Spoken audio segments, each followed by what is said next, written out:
કાશ્મીરના પહેલગામ ખાતે આતંકવાદીઓ દ્વારા નિર્દોષ લોકોની ગોળી મારી હત્યા કરવામાં આવી હતી। આ ઘટનાને પગલે સમગ્ર દેશમાં આક્રોશ જોવા મળી રહ્યો છે। આ સંદર્ભે કેન્દ્ર સરકાર દ્વારા પાડોશી દેશ પાકિસ્તાન સામે કડક પગલાં ભરવામાં આવી રહ્યા છે અને સમગ્ર દેશમાં વિરોધ નોંધાવવામાં આવી રહ્યો છે। ત્યારે સુરતના ખાદ્ય તેલ વેપારી મહામંડળ તથા અનાજ કરિયાણા એસોસિએશન દ્વારા પહેલગામમાં થયેલા આતંકવાદી હુમલાના વિરોધમાં આવતીકાલે વેપાર બંધનું એલાન કરવામાં આવ્યું છે। આતંકવાદી દ્વારા જમ્મુ કાશ્મીરમાં કરેલા હુમલા બાદ લોકોમાં ભારે આક્રોશ જોવા મળી રહ્યો છે।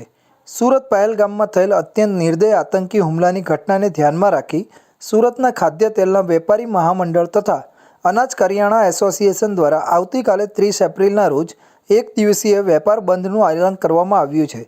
જમ્મુ કાશ્મીરમાં થયેલા હુમલાના ભાગરૂપે 100 કિલો વજનનું વિશાળ પાનું તૈયાર કરીને પીએમ નરેન્દ્ર મોદી સુધી મોકલવામાં આવશે।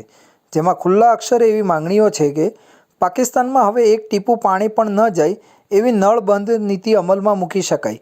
આ પાનામાં આતંકવાદ સામે ગંભીર અને નિર્મમ કાર્યવાહી કરવાની માંગણી તાત્કાલિક રૂપે ઊભી કરવામાં આવી છે। પહેલગામ ખાતે જે કયા કાયરાના આતંકવાદી હુમલો થયો છે, સુરત એસોસિએશન એને સખત શબ્દોમાં વખોડી નાખે છે। આવી રીતે નિર્લજ્જતાપૂર્વક અને આ આતંકવાદી હુમલો એ કોઈ કાળે આ સભ્ય સમાજ ચલાવી ન લે, આ બાબતમાં સરકારશ્રીએ પગલાં લીધા છે અને અમારી સરકારશ્રીને વિનંતી છે કે વધુ કડક પગલાં લેવામાં આવે, કારણ કે જે લોકો નિર્દોષ પ્રવાસી છે એ લોકોનું જે રીતે ક્રૂર હત્યા કરવામાં આવી છે, આને વધુમાં વધુ જે પગલાં લીધા છે એનાથી વધુ કડક પગલાં લેવામાં આવે એનો અમે સખત વિરોધ નોંધાવીએ છીએ। અને કાલે 30/4/2025ના રોજ એક દિવસ માટે સુરત શહેરના ખાદ્ય તેલ અને અનાજના બધા જ વેપારીઓ એનું બંધ પાડે છે। આમાં કોઈ પણ હેતુ સરકારનો વિરોધ કરવાનો નથી, પરંતુ આ પગલાંથી સંતોષ નથી, આનાથી વધુ આક્રમક પગલાં લેવા જોઈએ।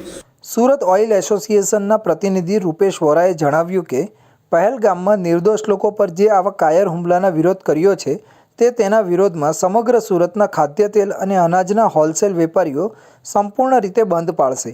તે મૃતકોને શ્રદ્ધાંજલિ પણ હશે। કાશ્મીરમાં બનેલી ક્રૂર ઘટનાને તેઓ કડક શબ્દોમાં વખોડી રહ્યા છે અને સરકાર દોષીઓ સામે માત્ર નદીઓનું પાણી બંધ કરી કાર્યવાહી કરવાના બદલે કડકમાં કડક પગલાં ભરી દાખલો બેસાડે તેવી માંગ કરી છે। દિલ્હી ખાતે અમે 100 કિલો વજનનું લોખંડનું પાનું તૈયાર કર્યું છે, જે અમે વડાપ્રધાન નરેન્દ્ર મોદીને આપવા માટે જવાના છે। એ પ્રતિકાત્મક છે કે જેથી એવી રીતે પાણી બંધ કરવામાં આવે કે ટીપું પણ પાકિસ્તાનીઓને ન મળે।